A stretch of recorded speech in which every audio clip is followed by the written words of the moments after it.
Ja, rudatá únta ná thugus féinara tá mi scríb den Irish Times le gábhlíonn fiche den is. Agus ceacha an nulig is ála go scríing scéal nulig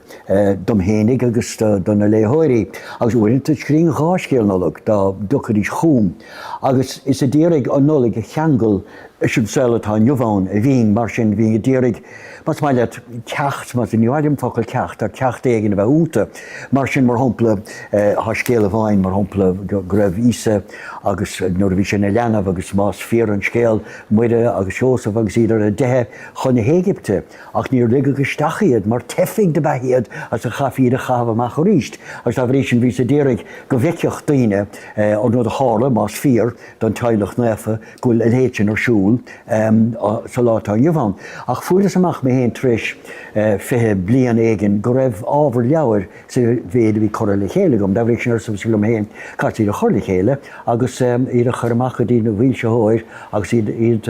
siú agus sinne tún a bhrí sin tá